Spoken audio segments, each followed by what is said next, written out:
My dad is a very serious person. I never caught him in a lie. And when he first told me this story, I was about 12. I still remember the first time he told me because he seemed very uncomfortable and made me promise not to tell anyone else. He and his younger brother grew up on Lake Washington in Mississippi. They were farmers and lived in a big old farmhouse beside the lake, about a mile from Glen Allen.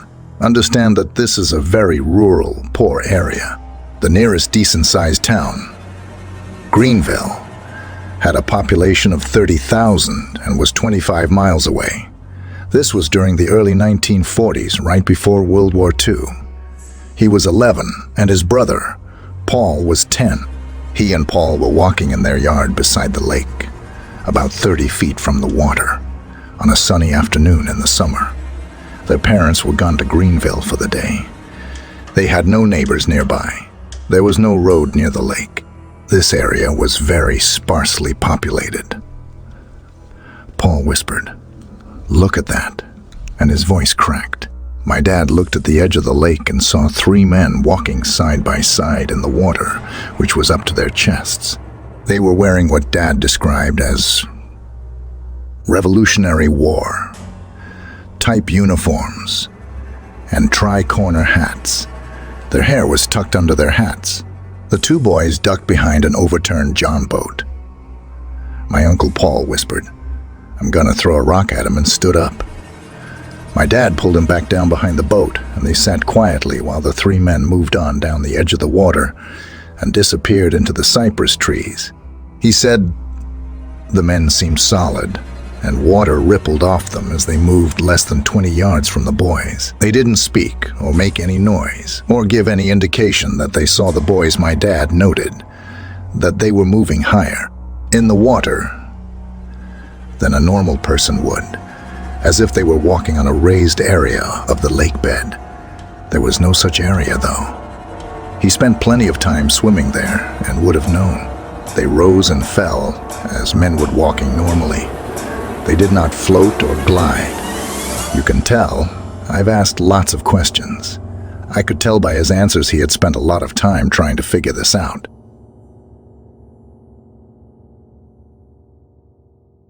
One late evening, there was a loud, panicked knocking at the front door. My wife and I exchanged puzzled glances. We were young, recently married and strangers to the neighborhood. I flipped on the porch light and saw a disheveled guy about my age standing there, some of his clothing torn, his hair a wild mess, and a small cut on his cheek. "Can I use your phone?" he gasped, his chest heaving. "Some guys are chasing me and I need to call the police." I, of course, let him in. Told my wife the situation and pointed out the phone. And then the scary part. Instead of telling the 911 operator that he was being chased, he began confessing to a double murder that had occurred in town weeks before and was still unsolved. My hair stood on end, and my wife froze dead in her tracks. We stood there as he gave the address and the names of the victims and started describing his crime. As luck would have it, I had a shotgun that I had been cleaning, leaning in a corner of the living room. The caller's back was turned, so I stepped to it, picked it up, and approached him. He turned, saw the gun. I pushed it into his gut and took the phone, motioning him to back up to the wall. "Oh," he exclaimed hoarsely, "you're gonna shoot me now." "Not unless you move," I replied, hoping my voice sounded strong. Then I turned to the phone in my other hand. "Do you hear what he is saying?" I demanded. "We have a car on the way over. I'm just trying to keep him on the phone until the officers arrive," the dispatcher informed me. Now I was feeling bolder. "He's not going anywhere," I declared. "I have a 12. Gage pointed at him. And so we stood there, rooted to our respective spots, for what seemed like hours, but was no more than 3 minutes. There was a knock on the door, and then in walked the 2 biggest cops I have ever seen. They took our guest into custody and marched him out thanking us for doing our civic duty. I called the next day for information and was told that he was a mental patient off his meds. His wife had been driving him to the hospital when he suddenly opened the door and rolled out of the moving car, which accounted for his appearance. And he was not the murderer. He had been institutionalized at that time. Yeah. Because although the poor crazy guy had no way of knowing, my shotgun was not even loaded. Once upon a time, in a quiet suburban neighborhood, lived a family of 4. The Johnsons. Mr. and Mrs. Johnson were hard-working parents with 2 children, Emily, age 12, and Jacob, age 10. One chilly winter evening, both parents had to attend an emergency work meeting, leaving the children alone at home for the first time. It was dark outside when the parents left, and the kids were a bit nervous, but tried to reassure each other. Emily, being the elder sibling, took charge and promised to keep an eye on Jacob. They settled in the living room watching movies and eating snacks to distract themselves. Around 9 p.m., a sudden power outage plunged the house into darkness. The kids were startled, but attributed it to the stormy weather. Emily grabbed a flashlight, and they decided to go check the circuit breaker in the basement.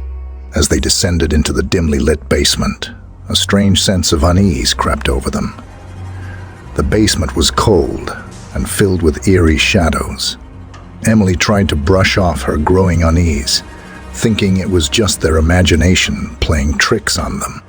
They reached the circuit breaker, and Emily was about to flip the switch when they heard a faint scratching noise coming from a dark corner. She nervously shone the flashlight in that direction, revealing nothing unusual.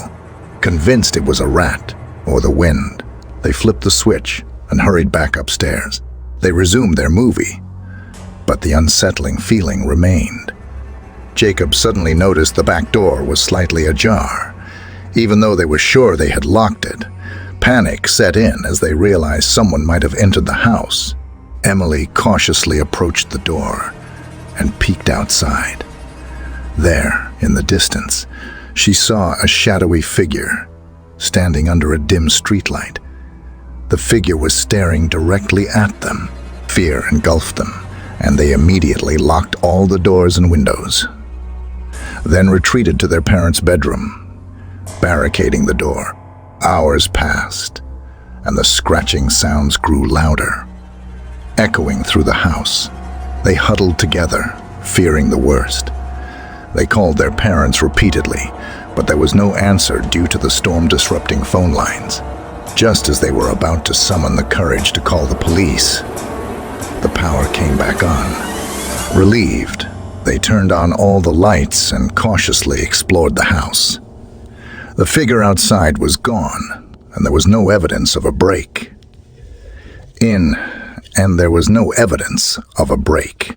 Later, they discovered that a stray animal had caused the scratching sounds, and the figure outside was just a concerned neighbor, checking if everything was all right during the storm.